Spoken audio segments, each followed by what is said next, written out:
Hi, everyone. Welcome to today's webinar titled AI-Powered Quantitative Pathology in Clinical and Preclinical Studies. My name is Emma Vehviläinen, and I'm the head of marketing at Aiforia, and I'll be moderating the webinar today.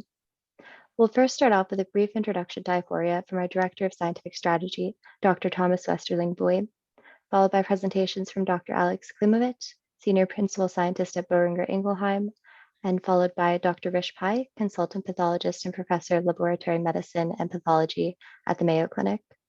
I'll then host a Q&A session at the end, so feel free to send your questions in at any point during the webinar, and we'll discuss them at the end. Thank you all so much for joining, and we'll now pass over to Thomas.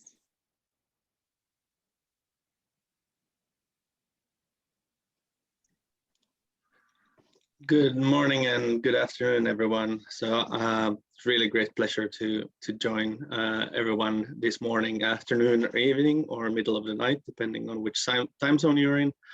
I'll just go through a small brief introduction, followed by a small live demo of how work is actually done on our platform. I'll go ahead and share my screen first there we go.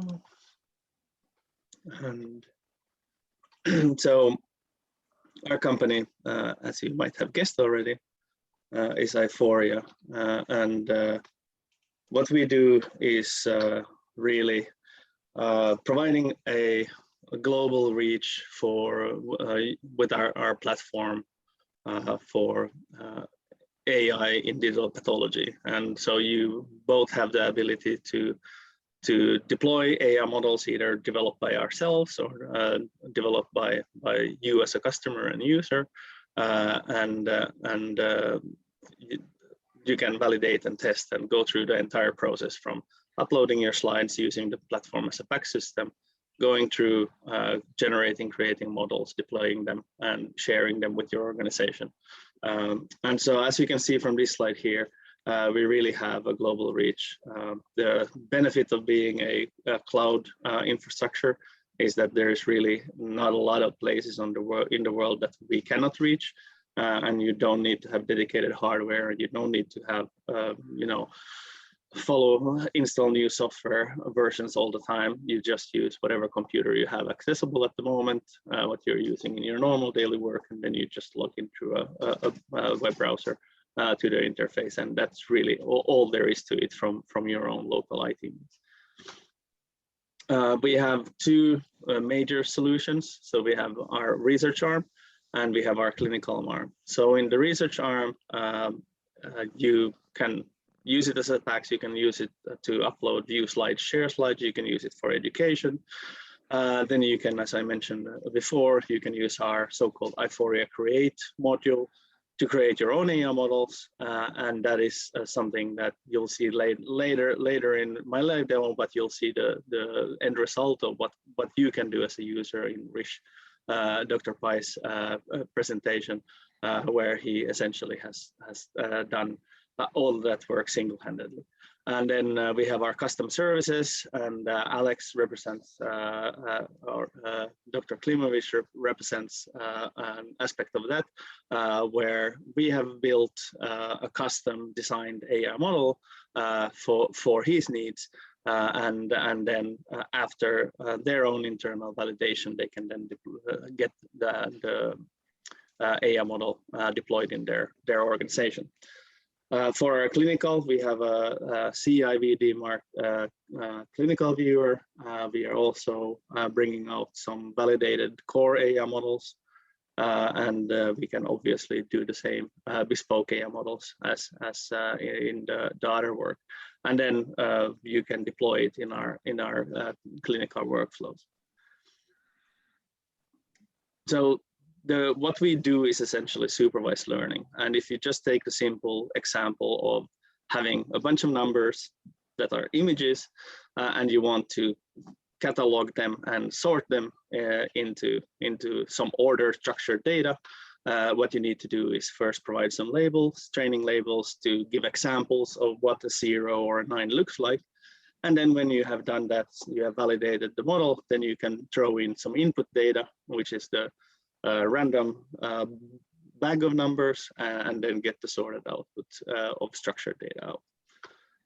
And so deep learning has been around for a long time, but it hasn't been practical for image analysis and for most other applications for most of the existence of deep learning, artificial intelligence. And it was only in 2012 when the first deep learning model went into the ImageNet competition and actually beat all of the old school machine learning methods by a mile.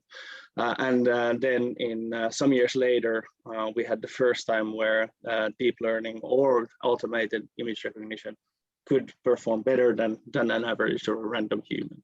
And this is just simple classifications like, you know, when you do the, I'm not a computer or I'm not some bot tests for different websites, you have to click on traffic signs or crosswalks or buses or trees or cars or bridges.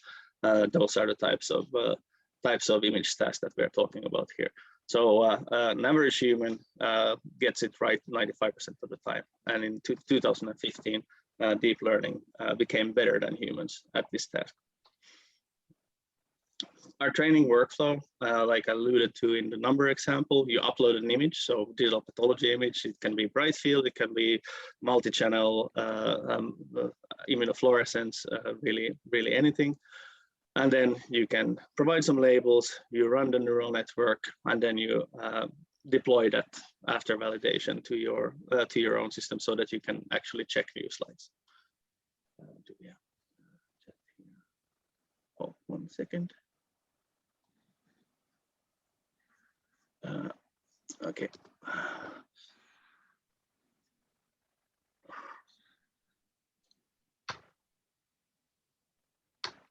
See if I can advance my slide here.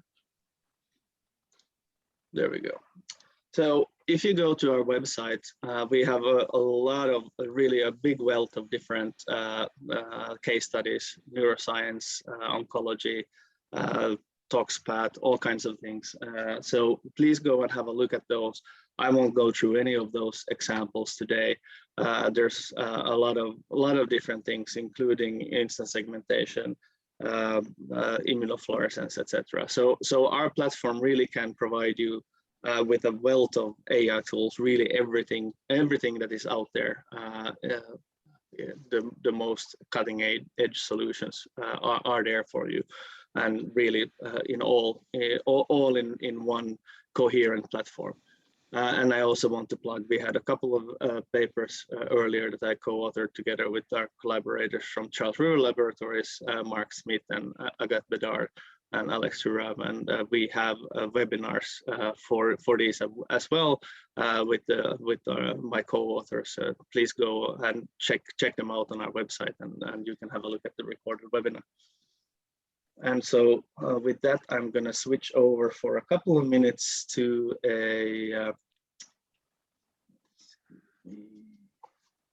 I lost my mouse for a second here, so there we go.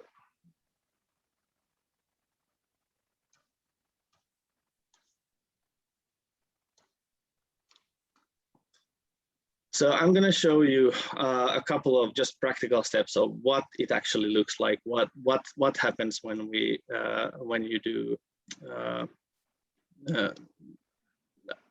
artificial intelligence or deep learning models with our platform.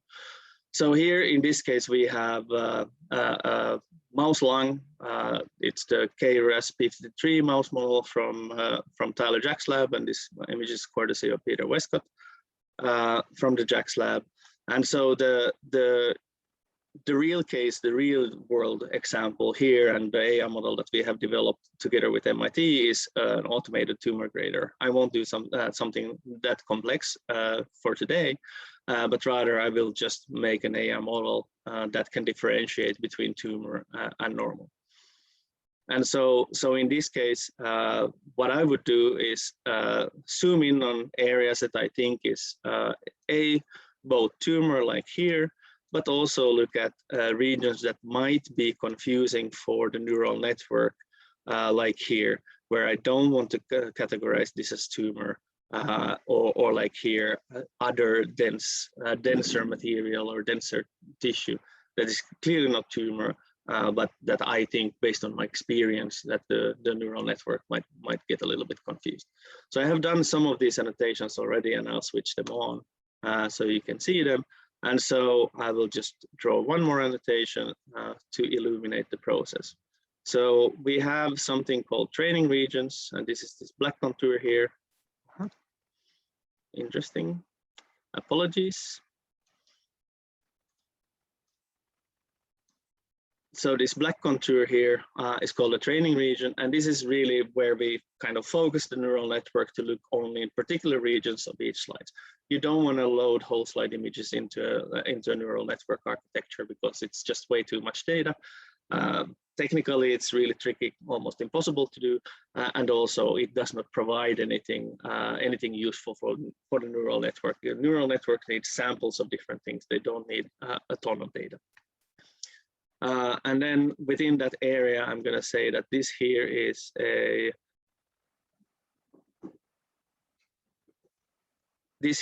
tumor. And I'm going to add this one. The good thing about this tool is that you can correct and draw more or edit, delete things that if you want to be precise. Oops, sorry. Everything kind of is appended, so you don't have to draw one big annotations like in some platforms, and then if you mess up and you lose the contact with your mouse button, you lose the entire annotation. And you can use any input device that works with your computer and works with your browser. So we are quite input device agnostic. So this here will tell the neural network that I want it to figure out why I call this tumor and why I call this normal or background. So this is essentially a one-layer and two-class AI model. And you will see in the following speakers that it can be quite a bit more complicated. And what you can do here is that you can add a layer. So if you under tumor would like to identify different cell types. Oops, sorry. Excuse me. There. So you want to find cell A, cell B, cell C, then you just click that tumor is the parent layer, and then you can now, when you go over to over here, then you can start annotating cell type A, B, and C. So these are all semantic segmentation, so basically regions of things that are interesting, and we can also have pure object detection or instance segmentation that is a combination of these two. And again, please go to our website and look at some of the case studies, because all of those are examples there. We don't have the time today to actually go through this, all of these different versions of AI architecture. So when you have done these annotations, it's really quite simple. You go here, you give a name. You don't really have to give a name if you don't want to. We will give it an invented name, and then you just click on create AI model. And now you saw it was enqueued. It goes and uploads all of the pixels in the training regions, and now it's figuring out through the different iterations what is the difference between the red and the non-annotated, the red annotations and the unannotated. I already did this in the interest of time a little bit before the webinar started, so I have one example here. And so when you look at verification, this is our kind of first step of quality control. You will compare what the AI model is doing compared to your own annotations, and it will rank the disagreement here. And on purpose, I made a bad annotation here. And as you can see, obviously there are some difference between my normal annotation here, where you can see this is obviously looks not normal, this is tumor, and then over here we have a mixed bag of things. And the good part is that when you make mistakes like this, and it always happens in AI projects, this will float to the top of having the highest error in the validation. So here then you can just go ahead and either delete this training region or correct the annotation. So if we start by correcting the annotation, I would just delete the biggest majority of things here.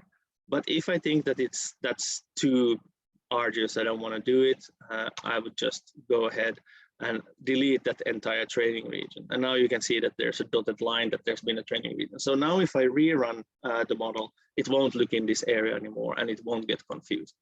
And one of the end effects of this confusion and bad conflicting ground truth is what you can see here. So if you do a whole slide analysis with this neural network that run for maybe 20 minutes, probably even less, is that now because of this bad annotation that I had here, it's also thinking that this normal lazy lung pattern sometimes is called tumor, and that's obviously wrong. So now if I would rerun this neural network again with this removed, all of this would probably go away. And then we have another tool to help you, and that's annotation assistant, where the neural network is asking, like, based on the annotations that you showed me, I think that this might be an annotation, but I'm not quite sure. And here, this is probably because of my bad annotation. This is just macrophages, this is not tumor. And then we see here, we have, indeed, we have part of this is tumor, but part of this is macrophages. And so this, and then you click accept, and when you have clicked accept for a couple of these, you can go and you'll find that particular annotation because it's square and quite easily identifiable. And what the active annotation actually does is that it goes and looks for particularly useful or helpful, what the AI predicts would be helpful in the next iteration. So things that it's a little bit unsure about. It doesn't show you the high confidence stuff. It doesn't show you completely random stuff. It's actually trying to ask for advice, just like a student. Like, for me, this is a tricky case.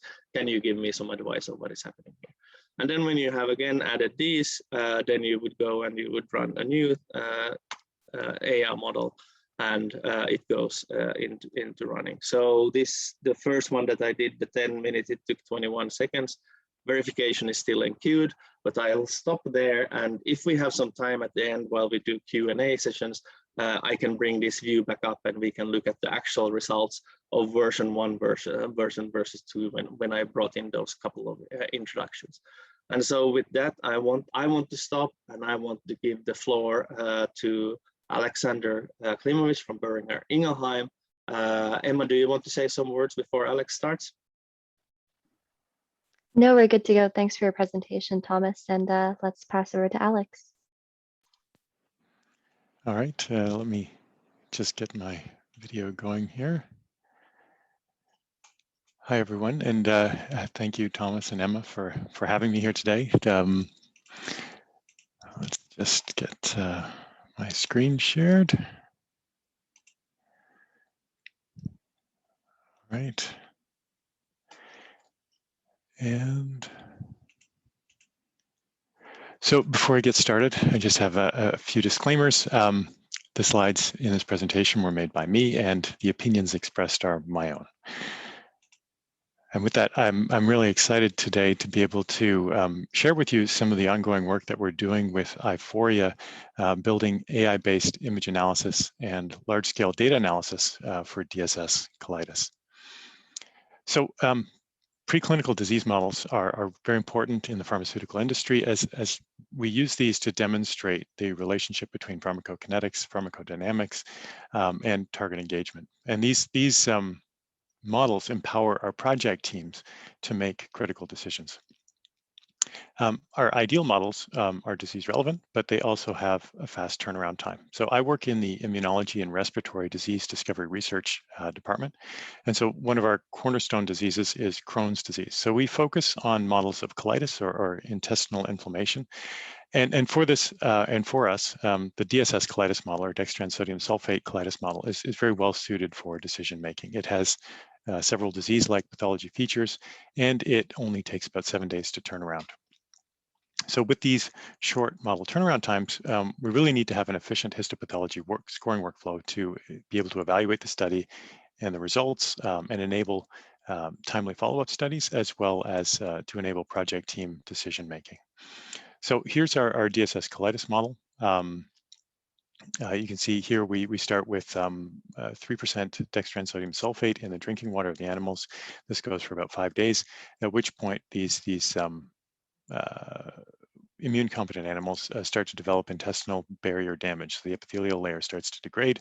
At that point, we switch them onto regular drinking water, and the disease progresses and sort of peaks around day 7. And here's where we end the study and evaluate histopathology as our primary endpoint to see if any of the treatments that we've given these animals has had an impact on the disease. So we always include, in this case, a drug-positive control. So this is a group of animals that are treated with sulfasalazine. And really what we're hoping to see here is that we can demonstrate that there's a decrease in the histopathological damage using our drug-positive control, and this is significant. If we can show that we can significantly reduce the damage, then we can believe that, you know, any of our drug treatments could have also done the same thing. So as we are working in a relatively high throughput environment, we're always looking for opportunities to improve the value that we get out of our model. So we're always looking for ways of improving this pathology scoring workflow. So top on our list of improvements that we'd like to see is something to improve the speed. So scoring a modest sized study of about 100 animals takes approximately 2 weeks.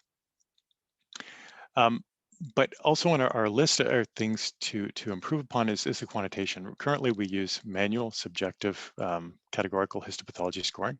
While this, you know, our pathologist is highly reproducible and relatively quick,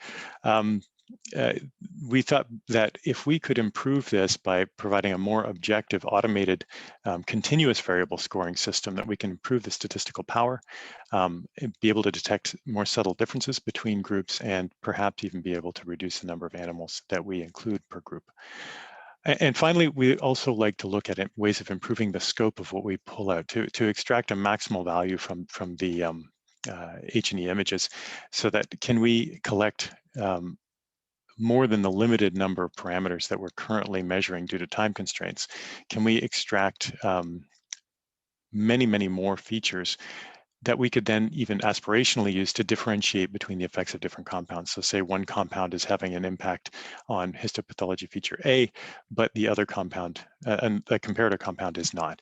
Then we can use this to help make better decisions going forward with respect to the projects that we're working on. So working with Aiforia, we decided to test the question, could we validate and deploy AI-based image analysis as a tool for our pathologist to enhance her speed, her accuracy, and the comprehensiveness of the analysis she does for DSS colitis?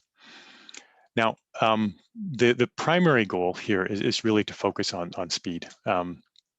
So I'm just going to give you a quick overview of the workflow at the end of the study. So here we have the time in weeks post since the end of the study. So the study is performed and the tissues are harvested here. And so generally speaking, it takes about 4 weeks to turn around the data. We run the molecular testing at risk here during this 4 weeks for a time perspective, and it's running at risk because we don't know that we've a validated study until down here at week 4. So it takes a couple of weeks for us to process the tissue blocks, get some H&E stains, and scan those in, at which point our pathologist starts scoring. And here by week 4, we have validation that the study is effective based on our drug-positive control, and we can build up our final report. So by implementing AI-based image analysis, we're hoping that we can add more value to our workflow. So here in this schema, we do our tissue processing as we normally would. Once we have our slide scanned, we can run the study validation by AI image analysis. And at this point, we can then start our molecular testing, not at risk in this case. And perhaps the AI scoring identifies some animals or some features that are of interest to our pathologist, and we can now engage in some exploratory pathology, adding additional value to the study prior to creating our final report. Or if time is really pressing, here we can run our molecular testing at risk and proceed straight to study validation and final report. So within 2.5 weeks, we now have a turnaround. So we've increased our turnaround time, decreased our turnaround time. So to do this and to train this AI-based image analysis, we started out with 4 independent DSS studies that were run internally in our in vivo group by 2 different labs, and these were run over 1 year apart. So we have a broad diversity in these animal models. The studies were all scored by the same pathologist using the same, the sum of 3 categorical parameters. And so we can see these down here. So compared to our naive animal, the DSS vehicle group here, you can see changes in the epithelium. So a loss of goblet cell architecture, an extension of the crypt length, and some alterations in the crypt morphology. We have inflammation. So this is categorized by infiltrating immune cells as well as areas of edema. And then the simplest of the features is really this ulceration area. And so this is a simple score that looks at what percentage of the mucosa has lost the epithelial barrier at the surface. And so these are considered ulcer regions. So normally our pathologists would score each of these on a 0 to 4 scoring system, and then sum them together to create a total sum histology score, which we'd use to validate the study and understand our results. Here for the AI-based image analysis sort of testing, we decided to focus on the ulceration score to validate our study, as it's by far the simplest feature to recognize. It's really just a loss of epithelial barrier integrity. It's not a combination of multiple features like edema and infiltration or these more complex epithelial changes. And this also works out really nicely because what we see is that the ulcer score always tracks with the sum histopathology score. And we're always able to see this significant decrease in ulceration in the sulfasalazine control compared to vehicle. So we thought this would be the easiest way to get started using an AI-based image analysis platform. So our pathologist worked very closely with the scientists at Aiforia to annotate colon cross-sections from our DSS studies that were uploaded to the cloud. And this was used to train and recognize a lot of features of mucosal histology that are used in our standard histopathology scoring. We also added additional features as exploratory endpoints to test this idea that we can perhaps differentiate compounds. So initially, because we have on our slide both colon and small intestinal cross sections for each animal, we have several cross sections for each animal. The first thing that the AI needed to recognize was colon tissue, and so you can see that here in red. And then it refines this down to the intestinal tissue area so that we have something that perhaps we can normalize any of the other scores to as a percentage of the total intestinal tissue area. From this, we then break this down into the different compartments of the mouse colon, so the muscularis, or the outer intestinal muscle wall, the submucosa, as well as the mucosa. So we've added additional features here to break down the mucosa, as this is the area that tends to be scored manually. So we've broken this down into glandular mucosa, and the glandular mucosa was further broken down into the lamina propria as well as the epithelium. And then for our ulceration score, these are the areas excluded from the glandular mucosal area, and you can see them here in pink. And so the first thing we did was to just provide a head-to-head comparison of our ulceration score here versus the manual histopathology score for ulceration on the x-axis. And so generally speaking, when you look at this, we see a nice trend. As we increase the ulcerated area, we're also increasing the histology score. And let me just point out that each individual core here represents one single cross-section from one animal that we're either in the naive group, the DSS plus vehicle group, or the DSS plus sulfasalazine group. And so the first thing that we focused on were the 0 scores here. And so, reasoning that if our pathologist is saying that there is no ulceration, we should not be able to detect any ulceration area, at least within a reasonable margin of error. So we set this at about 0.05 millimeters squared. But as you can see, we do have a little bit of a spread that leaked up here. And this was our first generation of algorithm. And so we went back and added some additional training with the group at Aiforia to improve the detection of parent layers of the model. So we could recognize the individual tissue sections better, the colon versus small intestine, as well as the different components. So the muscularis layer, the submucosa, the mucosal layer. We also improved the detection of the glandular mucosa versus the ulcerated mucosa. And as you can see here, this is the glandular mucosa. Even in a sort of a healthy, naive animal, we were picking up these little areas that were being identified as ulcer, and these were very challenging to train out. So what we did is we added a filter to remove any ulcer objects that were smaller than 4,000 microns. And so the results of this, here's our first iteration, and here's our second iteration, and you can see we decreased the number of false positives that we found in the zero pathology scoring, and we also actually decreased the number of false negatives that were present in the higher level of damage the manual histology scoring, and moved those up into this area here. So we have a much nicer correlation as we move through to look at this. And so if we actually take now, look at this by animal as opposed to by cross-section, so each of these spots recognizes an individual animal from each of those 4 studies, all aggregated or averaged across the various cross-sections that we've collected per animal. You can say we have a really nice Pearson correlation here. Of 0.94, it's highly significant. We still need some work here at the zeros, though. There's still a bit of a spread up here. And so we're continuing to work with Aiforia to develop a next generation algorithm that tries to address these issues. And so I'll just show you a little bit about what we're doing right now with looking for room to improve this AI algorithm for ulceration scoring. So the next round is really looking at some of the areas that we identified going back and looking at the way the AI annotated the regions. The first, and I think one of the biggest issues, was the inappropriate detection of tertiary lymphoid structures, these gut-associated lymphoid structures, as ulceration. And so you can see here, we have in blue glandular mucosa, we have in pink ulcer region, and this gut-associated lymphoid tissue has been split between the 2 different classifications inappropriately. So this was not something that we thought to train initially, these gut-associated lymphoid tissues, as they're relatively rare when we're doing these cross sections of colon. But it's obviously something that we do need to address because we have some fairly large areas that are misclassified.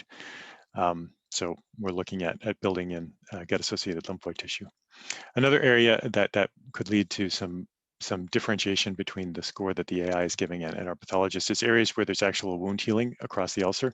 So there's areas with this wound-associated epithelium covering the surface of the ulcer. Our pathologists would call this, beginning to heal the wound, so it's not classified as an ulcer. So here we're adding some additional training for wound-associated epithelium. And then we also noticed that there was some artifact relating to poor handling of light versus dark H&E across this. So here I think it may be a little bit of a sectioning artifact where it's a little bit thinner in this area, the tissue section, so we have lighter H&E. And this area was being misclassified, even though it's a naive piece of colon tissue, as ulcer in this area. So just adding some additional training to increase the robustness of this. And so I'll just give you a quick preview of our next generation algorithm here. So this has now been increased to use not just DSS as training, but also the T-cell transfer colitis model. So while it is a colitis model, it does have different histopathological features that are associated with it. That being said, it's still a colon and it's still inflamed. And so we're using that, we're using training from both of these models now to develop an improved 13-layer classifier that also counts specific objects, individual cells. So just to improve our model from where it was, we start out with our colon recognition. We then move to the intestinal tissue. And then the major artifact that we saw that was maybe causing some of those false positives was gut-associated lymphoid tissue. So now after the intestinal tissue is recognized, we split this into the colon wall as well as gut-associated lymphoid tissue. And then this GALT can be excluded from future analysis, given that it is a relatively rare and inconsistent feature in disease. Then we break down the colon wall into the outer muscularis layer, the lamina, the submucosa, as well as the mucosa, as we did before. The mucosa is broken down into glandular mucosa and ulceration. Now you can see there's a little break in the ulceration here, and this is due to the fact that we've done some better training. You can see a little blue layer of epithelium here, better training to recognize wound-associated epithelium. So we break down the glandular mucosa into epithelium and lamina propria in green. And then we've done a further refinement to break down the epithelium into surface epithelium and glandular epithelium. We reasoned that if we could take a ratio of the two, this would help us to understand some of the epithelial damage that was occurring, more relevant to the manual histopathology score. As you know, you can see here, if there's wound-associated epithelium, there's very little in the way of glands, and so the ratio would be very different from an area where we have more extensive gland structures. And then finally, we're also adding object counts to identify goblet cells. And so at this resolution, we're just looking at a heat map of the goblet cell density.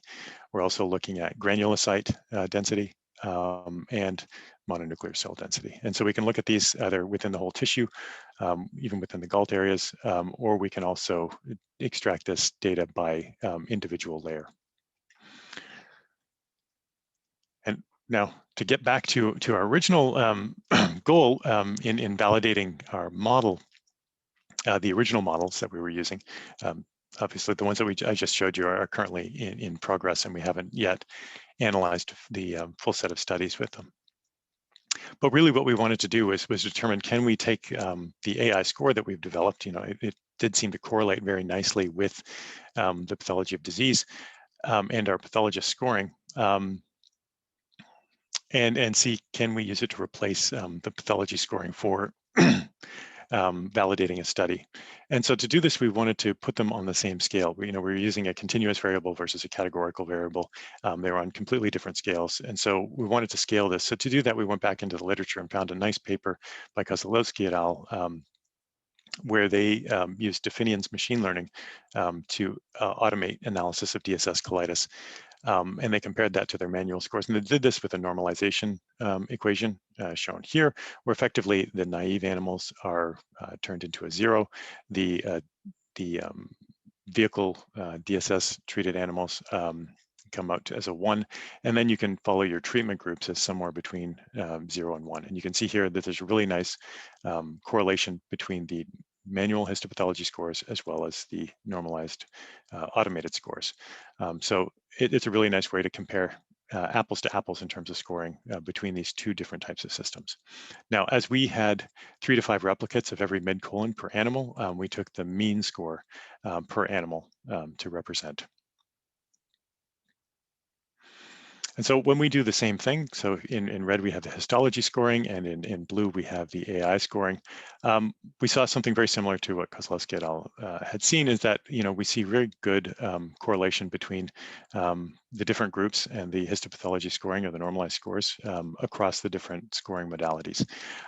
This was a little surprising to us, because what we had hoped was that the AI scoring would be more accurate, give us less heterogeneity, and empower us to decrease the sample size.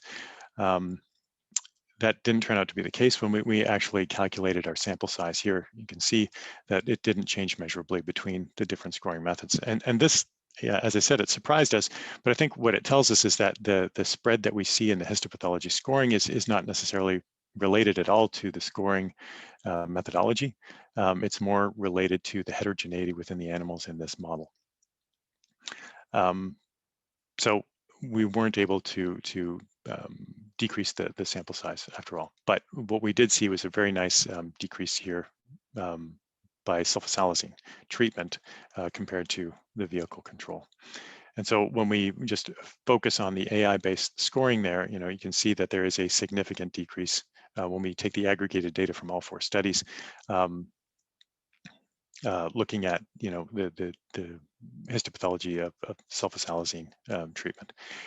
I do want to point out on this slide, though, using a single score like the ulceration area does not capture the full breadth of histopathological changes that are ongoing. This is really, being used for validation. And you can see that here in this example, showing some representative H&Es. Here's a naive animal.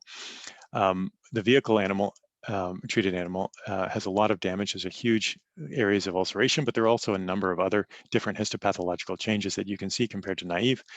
And while the sulfasalazine has significantly reduced the ulceration areas here, you do see that there are still a number of other histopathological changes. It doesn't look naive.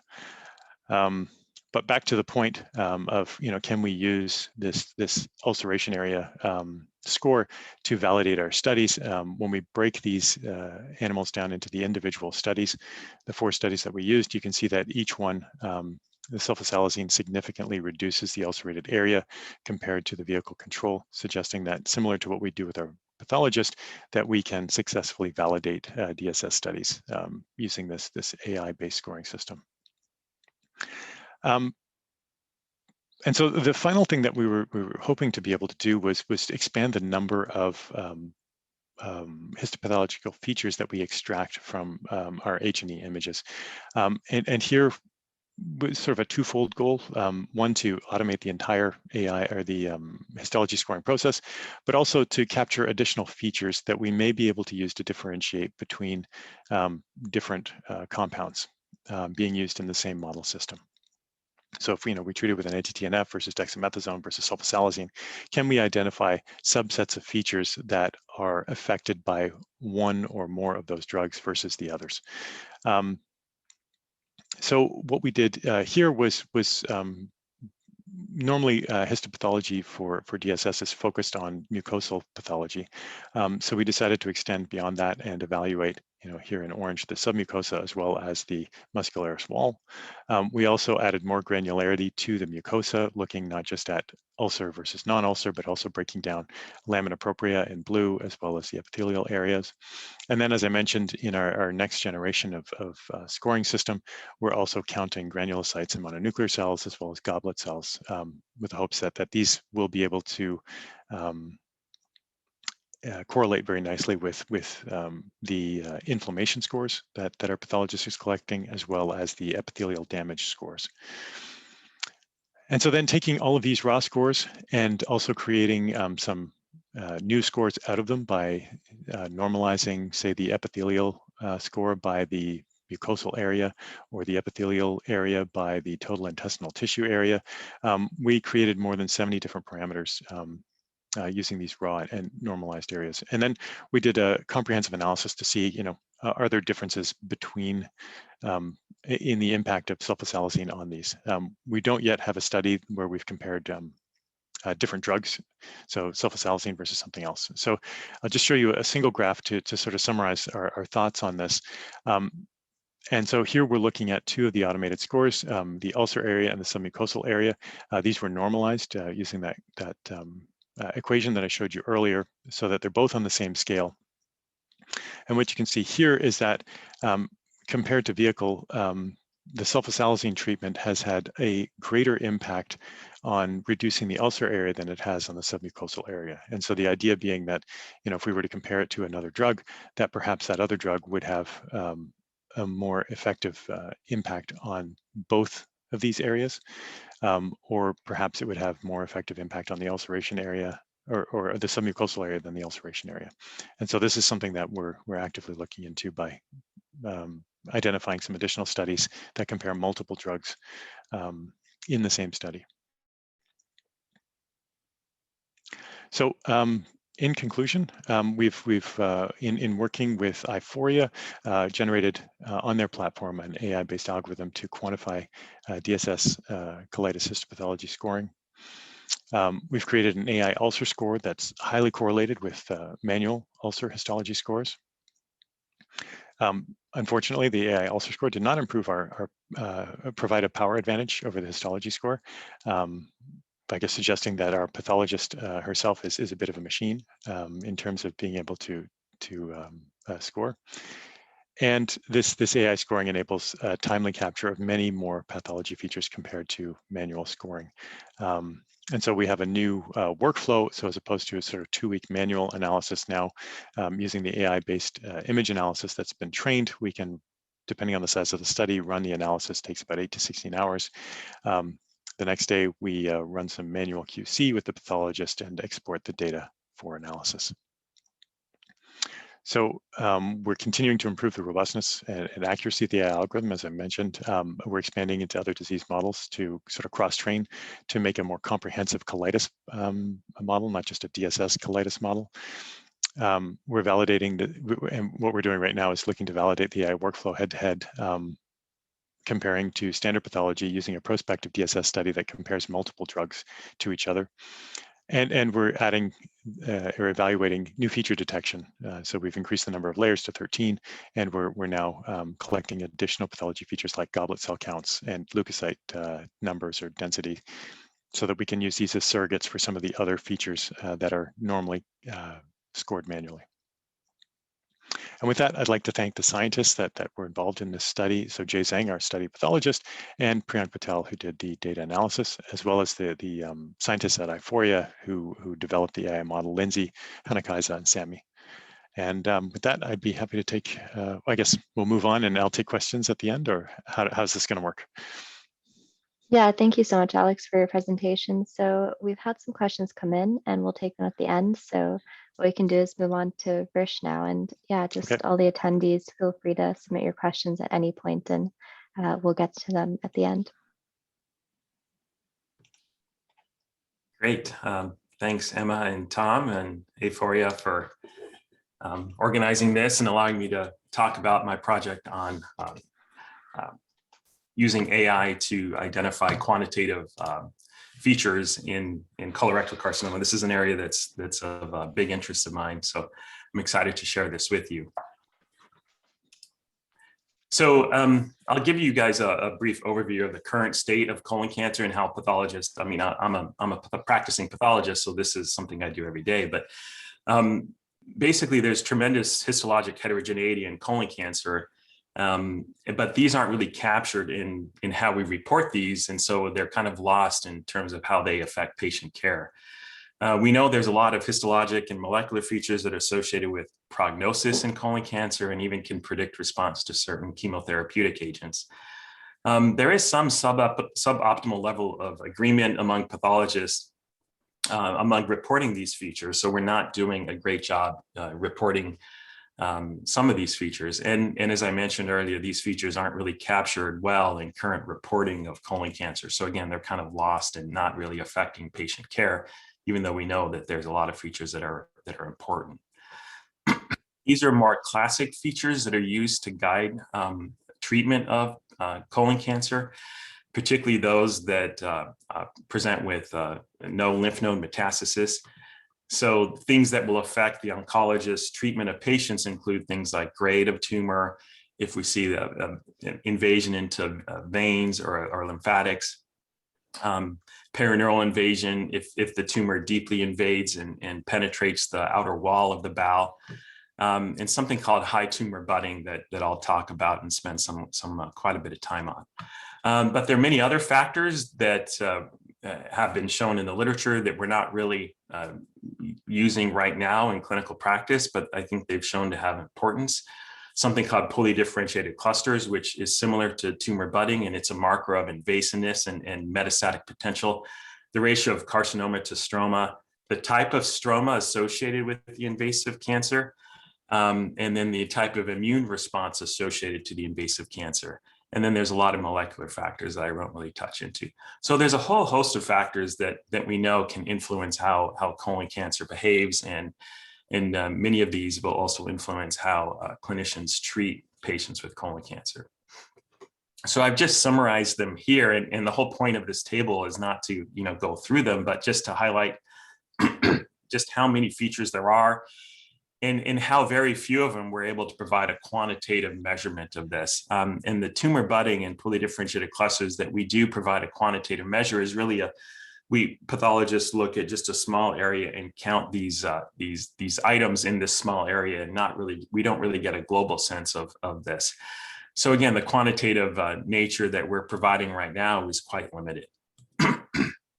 This just shows you some of the data that's out there looking at these various features and how they affect survival. So these are survival plots, and different molecular alterations that I won't spend a whole lot of time on can affect prognosis. And one that's really important that I'll talk about in this talk, though, is mismatch repair deficiency or mismatch repair status. This is tumors that have defective mismatch repair end up having a lot of mutations in their DNA and end up actually generating a robust immune response. And these tumors actually do quite well. And so that's one feature that is important that I wanted to see if AI can help detect. This tumor budding feature, which is again a marker of metastatic potential, the tumors that have a high degree of budding, budding grade 3 as measured manually by a pathologist, have poor overall survival compared to those with lower budding scores. And then the type of stroma associated with the invasive cancer also affects prognosis. This immature type stroma, this kind of myxoid and newish stroma that you can see in colon cancers are associated with a poor overall survival compared to more mature stroma with a lot of dense collagen. So if you have this immature stroma and it's the stroma-rich tumor, it actually does quite poorly. So what have people done in colon cancer using AI? And they've mainly taken this kind of what I like to think of as a loosely supervised approach, where they take colon cancers, for example, that they know have differences in mismatch repair that I talked about, tumors that have defective mismatch repair and tumors that have intact mismatch repair, and break them up into small tiles and feed them into a neural network. And these tiles are labeled as either deficient mismatch repair or proficient mismatch repair. And you can train a neural network to identify this feature. But again, this is not really, you don't really understand how the neural network is doing it and what features they're using. And this model only works for mismatch repair. It can't detect other things. Another publication that just came out, and these are in high impact journals, what they've done also is, again, break whole images into small tiles, label them with a particular molecular subtype that they've determined on these tumors, feed them into a neural network and see if they can predict a particular molecular subtype. Again, you don't really understand how the neural network and what features are being used.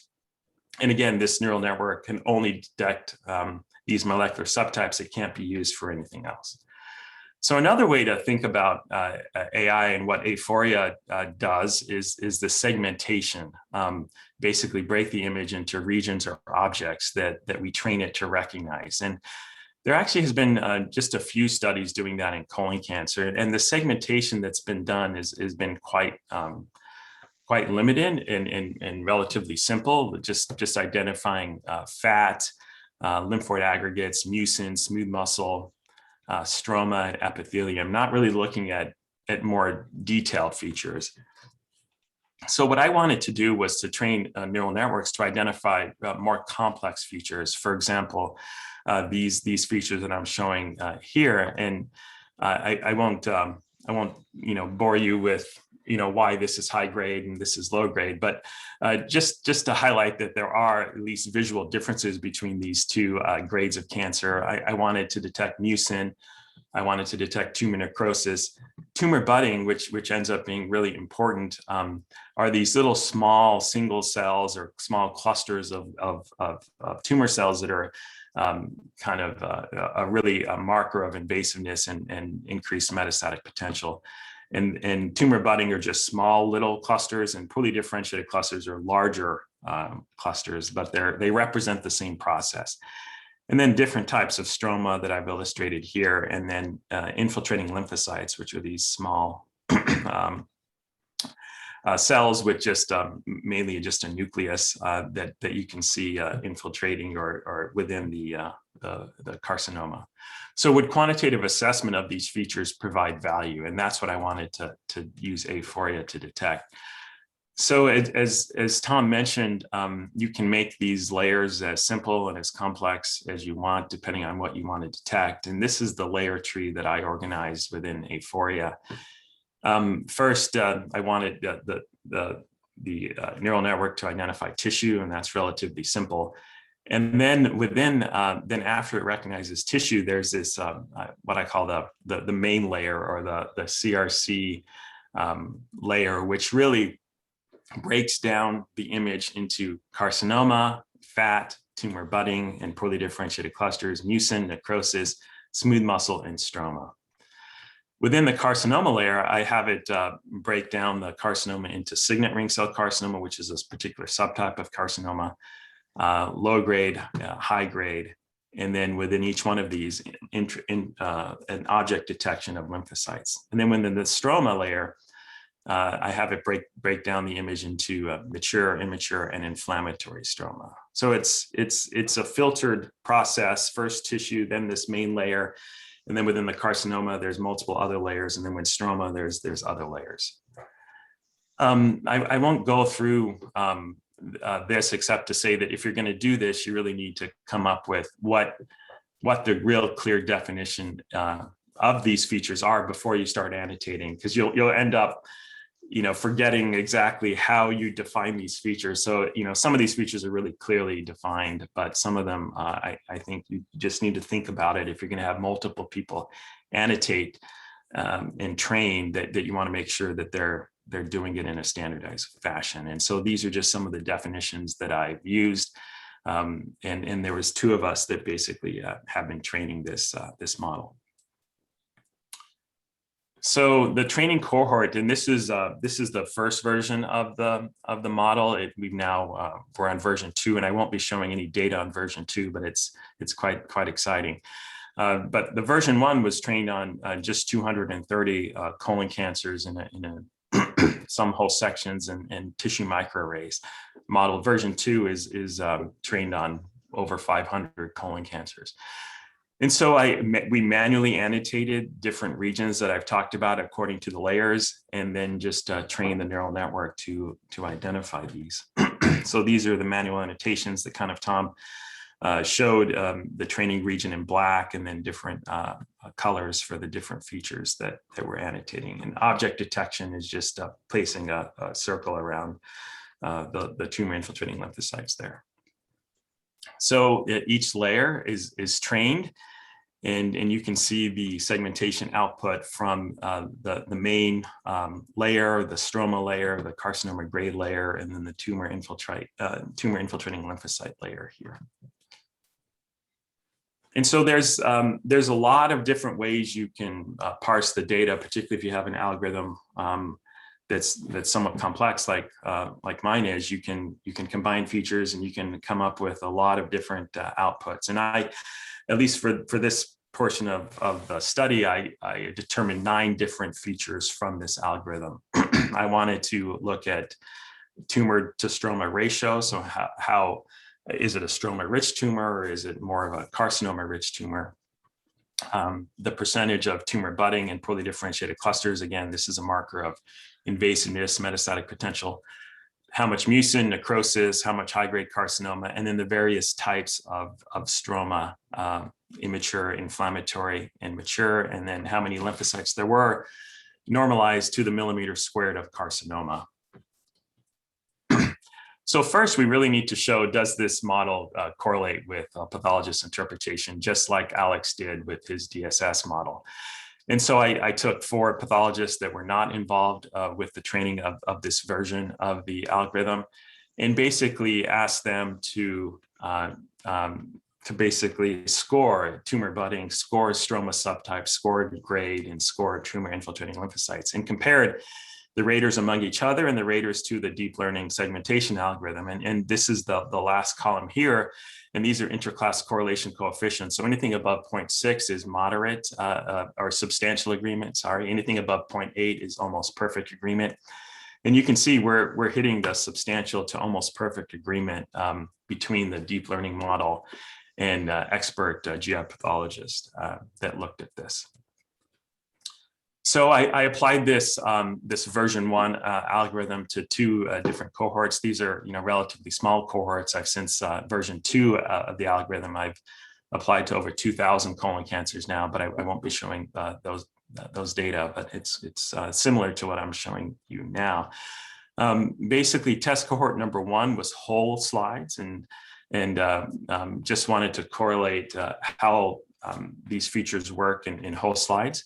And test 2 was tumors that had follow-up data and using tissue microarrays.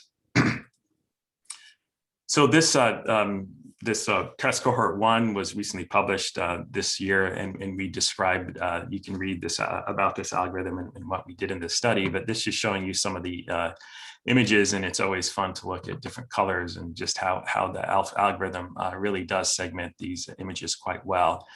And these are, tumors that have a lot of different morphologies. They look different, and you can see that the output clearly shows just by the visual inspection of these colors that they're clearly different tumors. Red is these tumor buds and poorly differentiated clusters, and this tumor was rich in those. This is a microsatellite deficient, mismatch repair deficient tumor that had a lot of tumor infiltrating lymphocytes. You can see the blue dots here. And this was more of an adenocarcinoma, not otherwise specified, sort of a run-of-the-mill adenocarcinoma of the colon. So first, how did this algorithm compare to what pathologists report on these? So basically, the algorithm percentage of high grade is shown on this, and I wanted to see, does it correlate with what a pathologist would call the tumor? Is it if a pathologist said low grade, does the algorithm say that there's not much high grade component? And if the pathologist says this is a high grade tumor, does the algorithm recognize that this is a high grade tumor? And the answer is yes. You can see that there's a very nice difference between the percentage of high grade between what the pathologist would call low grade tumor and the pathologist would call high grade tumor. And then can this algorithm detect mucin? And the answer is yes. If a pathologist says there's no mucin, very little mucin is detected. If there's just focal mucin or a lot of mucin, which is defined as more than 50% mucinous component by a pathologist, you can clearly see the increase in mucin as a pathologist would say that there's more mucin. And then what about tumor budding? We categorize tumor budding into different grades, grade 1, 2, and 3, and the percentage of budding identified in the algorithm increased as the grade of budding increased, both within the tumor bed, so the whole entire tumor, as well as within the leading edge of the tumor. And the leading edge is where these tumor buds are more prominent. And you can see that there's more budding at the leading edge. But again, you see a nice increase with a percent of this feature in the algorithm as a pathologist says that there's more of this feature. And this is just Spearman correlation coefficients looking at algorithm measures of tumor budding and poorly differentiated clusters and pathologists actual counting within a small high power field. And you can see that there's a substantial correlation between the algorithm measures of this feature and a pathologist measure. And then can this algorithm separate out tumors that are mismatch repair deficient versus those that are mismatch repair proficient? And so just showing that, yes, there are features that are clearly unique to mismatch repair deficient tumors. For example, these tumors tend to have more immune cells. We know that, and this algorithm confirms that. There's more inflammatory type stroma as shown here. There's more tumor infiltrating lymphocytes as shown here compared to mismatch repair deficient, proficient tumors here. In mismatch repair deficient tumors, we know as pathologists tend to have higher or more mucin production, and this is shown here. And just using tumor infiltrating lymphocytes, we wanted to see, can this feature alone discriminate between mismatch repair deficient and proficient colon cancers? And the answer is it can, with a sensitivity of 88% and specificity of 73% in this small cohort. Again, just using this one feature of tumor infiltrating lymphocytes. I'm sure if we combine these features together, we can probably increase and really develop a robust way to identify mismatch repair deficient and proficient tumors. And in the 2,000 cancers that I've run the version 2 algorithm on, this is holding up pretty nicely. So the next step was just to correlate these features with important pathology features, for example, lymph node metastasis and distant metastasis. And this is the tumor budding grade derived from a routine sign out, like just taken from the pathology report. This is the tumor budding grade derived from expert review. And this is the tumor budding from the algorithm. And just want to illustrate that the tumor budding and poorly differentiated cluster that we derive from the algorithm really does tell you that there's going to be or really does correlate well with the degree of lymph node metastasis. So the more lymph node metastasis as shown by the TNM staging system shown here, the more budding you see in the algorithm. And it actually outperforms the tumor budding grade derived from just routine sign out of the pathology report without any re-review. If you, of course, as a pathologist, when you're re-reviewing things, you're looking more carefully, you're gonna perform pretty well. But when you're doing this in routine practice, you often have a pile of cases and you want to get through them, and sometimes you're not as careful, and you can see that the segmentation algorithm again outperforms the tumor budding grade derived from the pathology report.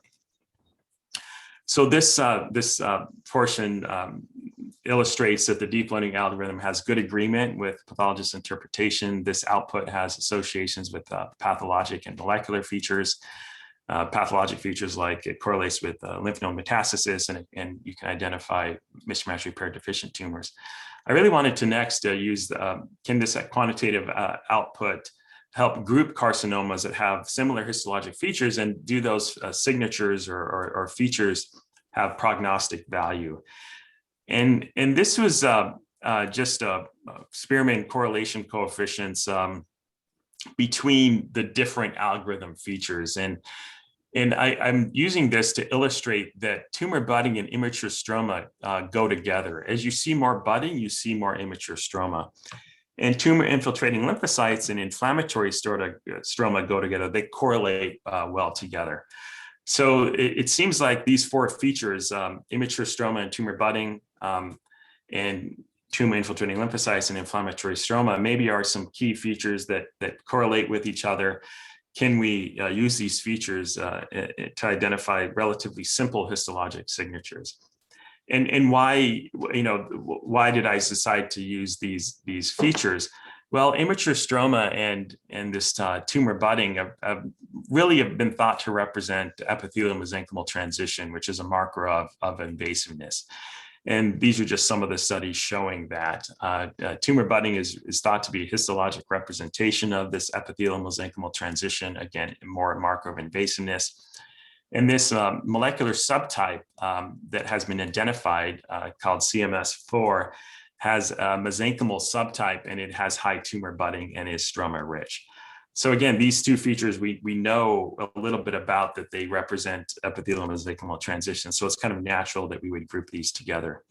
Similarly, with the immune microenvironment, a high degree of tumor infiltrating lymphocytes and a lot of inflammatory stroma have been shown to associate with good prognosis and an infiltrate of T cells that you can measure by immunohistochemistry. And this is just one study showing that if you do measure immune infiltrates by immunohistochemistry, and you identify those that have a high degree of immune infiltrates, they do better than those that have a lower degree of immune infiltrates, as shown by this disease-free survival curve. So inflammatory stroma and tumor infiltrating lymphocytes are kind of natural partners that we can use to identify immune-rich tumors. So the way that I categorize these, if tumors had tumor budding and immature stroma that were both above the median, I called these EMT high, or epithelial mesenchymal transition high tumors. And if any were below the median, then they were categorized as low. And similarly with this the immune features. If tumors had median inflammatory stroma or inflammatory stroma above the median, and tumor infiltrating lymphocytes above the median, they were classified as immune high, and any below were immune low. So using these different categories, I just compared different pathologic features like tumor budding grade derived from a pathologist, and the presence of lymphatic and perineural invasion. And the EMT high tumors had more tumor budding, as shown by the pathologist's interpretation, more lymphatic invasion and more perineural invasion compared to EMT low. And similarly, immune high tumors had less tumor budding, less frequent lymphatic invasion, and less frequent perineural invasion, although this wasn't statistically significant. And there were differences in stage. So stage is how we use to determine how distant if the tumor is localized versus distant spread. And EMT high tumors presented with higher stage, immune high tumors presented with lower stage. EMT high tumors had more lymph node metastasis, immune high tumors had less lymph node metastasis. And we measured CD8 T cell density on a subset, and immune high tumors had more CD8 T cells within the cancer, which is associated with good prognosis. So looking at some of the survival, just simply using this EMT low and high designation. If you were EMT high, the tumors, the patients had poorer survival. Immune high tumors had increased survival. And so we wanted to, I thought it would be good to combine these EMT and immune signatures into 4 different categories as shown here. And this is just showing some of the pictures of what these look like. This is an EMT high immune low tumor. You can see a lot of tumor budding. This is an EMT low immune high tumor. You can see a lot of inflammatory stroma in yellow, and you can't see the blue dots, but there are tumor infiltrating lymphocytes. And then we have the ones in between. And just looking at the survival plots here, the EMT high immune low tumors really are, we can tease out that these tumors really have poor prognosis. And EMT low immune high tumors, as shown in this gray line, have really good prognosis.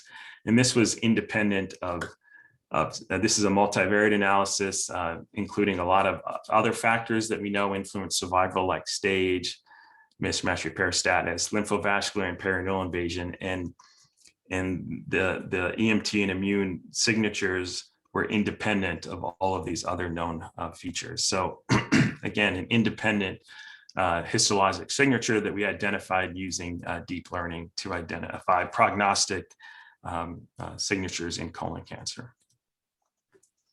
So just to summarize, deep learning can be used to perform complex segmentation of histologic features in colon cancer.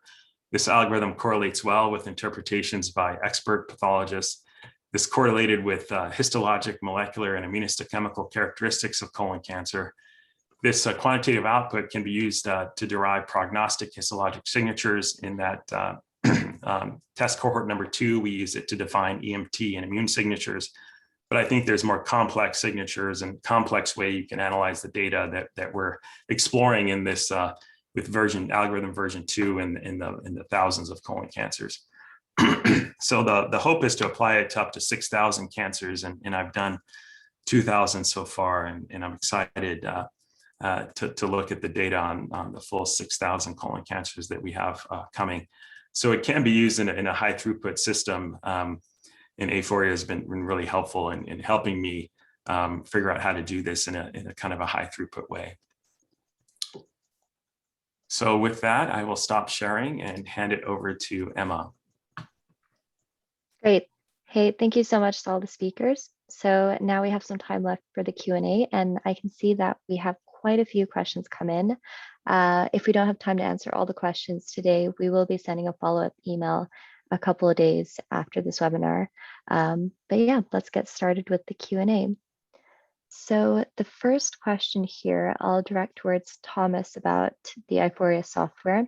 And the question is, I understood that the viewer is regulatory approved for clinical use, but how about the AI applications the users develop? What kind of regulatory approval is needed to be able to use them for clinical use?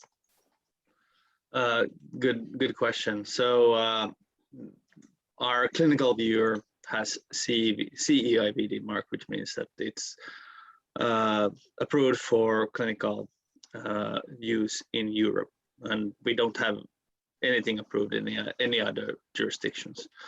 Just make sure to kind of make note of that. When it comes to AI models themselves, we are currently in the process of getting regulatory approval to a suite of different things. But right now we don't have anything commercially available that would be approved. The pathway to them for in the case like Rish, if you would want to take an AI model like that and use it clinically, it will depend on the jurisdiction where you are, Canada, US, Europe, these things differ a little bit, but I would in general follow the CAP CLIA guidelines for those. And it's as long as there is a human that signs, like there's an actual board certified pathologist that reviews, agrees, and just uses the AI as a support tool, then actually the path to actually being able to use in the clinic is not that very arduous. But we can take the more detailed discussion offline or on a one-on-one, depending on the use case, because it really varies. Like if you're just looking at counting nuclei, or you're doing something immensely complex, like the stuff that Rish is doing or Alex is doing, it really depends on how many parameters you're actually going to use in your kind of intended use description. That wasn't really an answer, but that's as far as I think that we know how to answer. I think that's good. Thanks, Thomas. Next question I'll direct towards Rish. So the question is, there's 230 patient samples. How many sections were used in total for the first version? Yeah, it's a good question. And I think Tom touched on this a little bit, and maybe Alex can have experience too. It's not that, for example, on a given tumor, it's not that you need a lot of that tumor. What you really need are small areas, and what you need is heterogeneity. So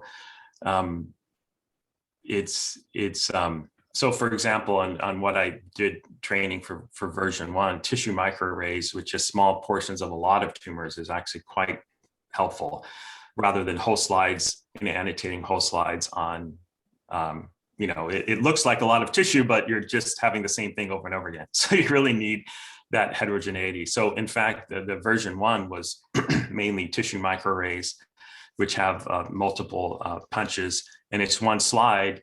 Well, it ended up being multiple slides because it was a tissue microarray, but you can really annotate and get a lot of bang for your buck with just one slide with a lot of different tumors on it. But I will say that the number of annotations that you need to do, it really depends on the complexity of the feature. It's more about the number of annotations you need to do to train the model. And version 2 of the algorithm is over 20,000 annotations we've done with different annotations. For example, fat, you don't need a whole lot of, but tumor budding, you really needed a lot. So I think for simpler models, you don't need that many, and it actually worked pretty well with just a few thousand annotations, but I really wanted it to be as good as it possibly can be, and maybe overdid it a little bit with the 20,000 annotations. That answer, I don't know if that fully answered the question. And I think that you can start off with a lower amount of slides, and then you get your first version 1 model, and then you test that against a bigger cohort, and then you pick out those things that you can visually see, like, okay, that doesn't match. Or if you have some kind of automated quantitative metrics, you can pick out those slides that are outliers and go like, is there actually something in there that I did not annotate before? Is there a particular, and then Rish, you have a lot of experience with this as well. Like different scanners have different noise that humans don't see, but actually the AI will pick up on those. So having different slides from different scanners is also extremely helpful. Great, thank you. And so the next question I then have for Alex here, which is, how do you measure the ulcerated area manually versus AI-based? So we train them the same way. So the ulceration area is really an area that has lost the surface epithelium on it. So we created annotations to that, and the pathologist is actually scoring the same thing. Her system is categorical. It's sort of pseudo-continuous in that a 0 has no ulceration, as a 1 is up to 25%, 2, 50, 3, 75, 4, up to 100%. So they're very similar in that respect. But yeah, trained off the same idea. Great, thank you. So another question here for Rish then. Tumor budding and other features are very heterogeneous across slides in a CRC case. How did the researchers reach a score for a case versus just a single slide from a case? Yeah, so when a pathologist does score tumor budding, we're taught to go to the invasive front of the tumor and visually look for areas that are just look like they have a high budding count, and then you count in that small area. But what the algorithm does a real nice job in, it doesn't limit you to one small area, and we can measure this tumor budding throughout the entire tumor bed, because we know that there's peritumoral budding kind of at that leading edge, which is what we currently do as pathologists in our reports. But there's intratumoral budding, which we can now measure pretty easily with this algorithm. So it kind of it removes that barrier of being able to because it's so tedious to count these as a pathologist, and the algorithm can really, now identify this throughout. So when I'm running the algorithm, what I'm doing is circling the entire tumor bed where all the cancer is, and then running it on that. And so I'm not really having to focus and finding the areas. I'm letting the algorithm do that for me and count and identify this feature in the entire tumor bed. Great, thank you.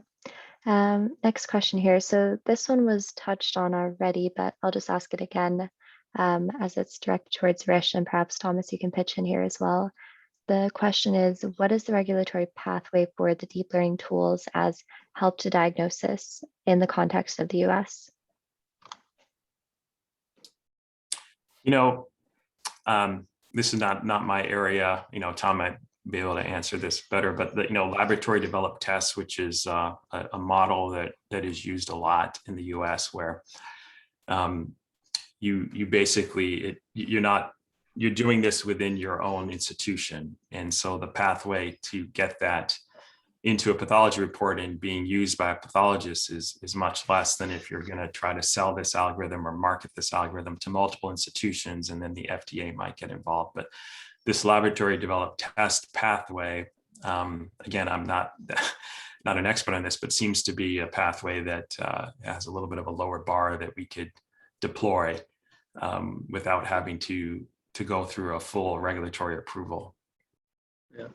Yeah. I mean, a lot of tests in pathology and otherwise, also like for image analysis, go through the LDT.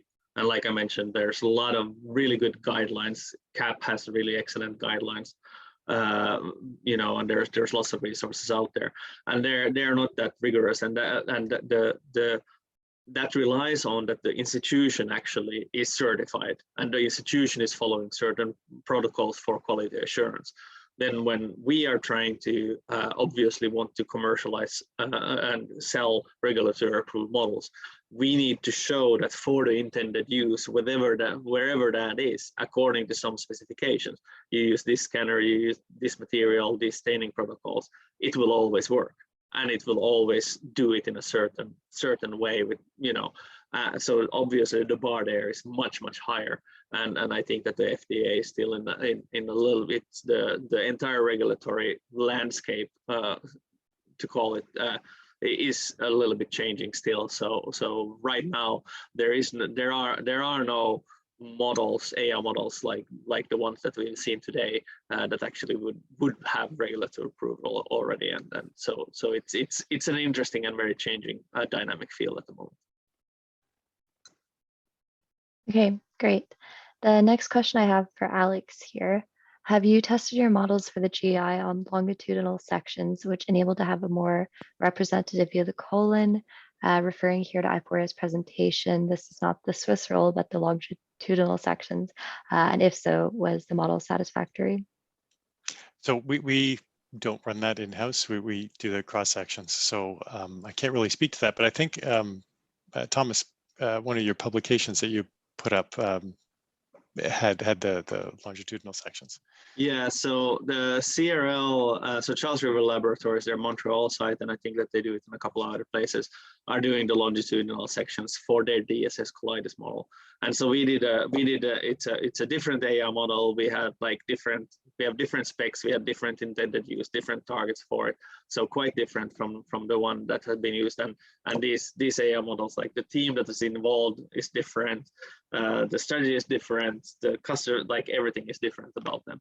So I would imagine that if we run the Alex's model on a longitudinal section, some of the layers would actually work remarkably well, and we could use transfer learning to kind of get the working parts, and then but some would not work because the AI model is like, I've never seen a longitudinal section before. I don't know what the heck is going on.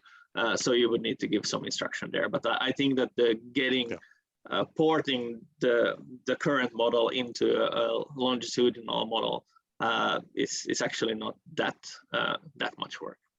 But then it depends also. Like there's a lot of derivative metrics that are coming out of the AI model right now, and all of that logics would obviously have to be rethought, like the different ratios and things like this. But so yeah, possible, but have to test it to see.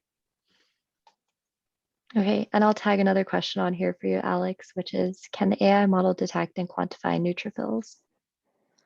Yeah, so we just started working with Aiforia to detect granulocytes. So based on I believe the nuclear morphology, we're able to count neutrophils versus mononuclear cells. So we haven't done a full analysis yet. We're still just tweaking the algorithm.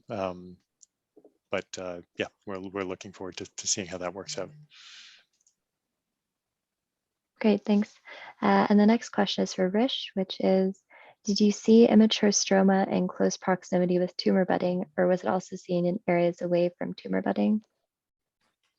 Yeah, they were kind of in close proximity to each other. Tumor buds are completely surrounded by stroma, and most of the time that stroma surrounding the tumor budding is immature type stroma. Sometimes it's mature stroma, sometimes it's inflammatory stroma, but most of the time it was immature stroma. And you can get those kind of parameters from Aiforia, but we haven't done that. Like, how close is the tumor bud to another feature? We haven't done that. That would have a lot of data, I think, because there's so many. The images are so big, and the regions that we're analyzing are quite big. Okay, so in the interest of time, as we have a few minutes left, I'll direct the last two questions here for Thomas about the Aiforia software. And the first question is, can the same deep learning techniques be used currently to train medical students and pathologists with AI for imaging? I'm not quite sure. I think I need some interpretation of the question here. Same deep learning. If the question is that, like, could we use the same platform or the same method that has been showed here in this to actually train a medical student? Yes, absolutely, and to some extent we are doing this with some partners as well. So absolutely, yes, can be used. And obviously, I think that I personally think that AI or deep learning in pathology is going to be, a mandatory part of curriculums in not too distant future, just because there's a lot of knowledge and a lot of technology to unpack, and there's a huge amount of assumptions. And I think that having a basic course on what things actually mean will really be essential, because these methods are coming, and there's no stopping it. They're definitely going to become in the clinic. But like I think Alex showed, my assumption had always been that the discovery power would be higher using AI. And then Alex shows convincingly that in this particular case, G is just so phenomenal that there's not an artificial intelligence on the planet that can beat her. But maybe for an average pathologist, maybe there's some benefit. But I think that yeah. So same can be used, yes, for both cases. Great, thanks. And actually, this last question is very interesting, and I'll direct it to all of you. So please do give your own opinions here. And the question is, with this technology, what is the future of the pathologist? So I assume referring here to AI-based image analysis, what do you see as the future of the pathologist in context of then these new developing technologies? I have a strong opinion on this. Being a pathologist. Go ahead. I'm a practicing pathologist. I feel like people have been, talking about the death of pathology for decades. When every new thing comes out, immunohistochemistry comes out, oh, pathologists aren't needed. Molecular testing comes out, now pathologists aren't needed. AI comes out. Well, you have to remember that pathologists train these algorithms. Like my algorithm was trained by me and another pathologist, and so it's basically our knowledge imprinted on this neural network. And a pathologist, what I see is this is augmenting our reports, augmenting pathologists' work rather than replacing pathologists. And I feel strongly that in some ways there might be misconception that among people who don't practice pathology or work with pathology, that this is something you just feed into a machine and you spit out an answer. You really need a pathologist to be involved in every step of the way, and pathologists need to embrace this new technology. So. I'll get off my soapbox and stop there. No, I 100% agree with everything you said, Rich. This is really just a tool for you to do a better job. You can do it faster and count more accurately. And that's what we're seeing is that, Jay can now comprehensively review these slides and we can extract so much more information so much more quickly than she would doing a manual review. So I think it's really just a fantastic tool to augment the pathologist. And I feel exactly the same. All through industrial revolution, like the spinning jenny came out, and everybody was like, "Well, there's textile industry is going away." And then we had roll on roll of like shipping industry, and then like, okay, so now all the stevedores are going to be out of a job, and it's like there are some changes that are happening, but everything just gets more efficient. And I think that like Rhys mentioned, the counting tumor budding that is tedious, or counting like nucleus, like. You don't need to be a particularly, you need to be trained, but anybody can really be trained in to pick out one little thing and just count that manually. So just getting rid of the tedious work allows people like Alex and Rish to go and do the more interesting and the more actually important work, So like everything that we can automate and get rid of just liberates us to do the interesting stuff. And actually be able to have dinner at normal time or get to sleep or whatever. I think Rish woke up at like 5 a.m. this morning for this webinar. So the edge just gets pushed further, and we just generate more value. I think AI plus a pathologist generates so much value that it actually elevates the status of the pathologist much higher than it was before. And this was the perfect note to end on. Thanks, Thomas. And thank you again to all the presenters so much, as well as the attendees. I realized there were some questions left over, but don't worry, we'll be sending a follow-up email to all of you, so you can just reply to that. And we'll, of course, get you those answers that you were left with as well. And otherwise, I would also recommend you book a customized demo through the link that was shared in the chat. We'll also provide that, of course, in the follow-up email, or you can visit aiforia.com to book your demo right away. Thank you all again so much, and have a lovely rest of your day. Thank you, everyone. Bye. Thanks, Rich. Thanks, Alex. Thanks, Emma.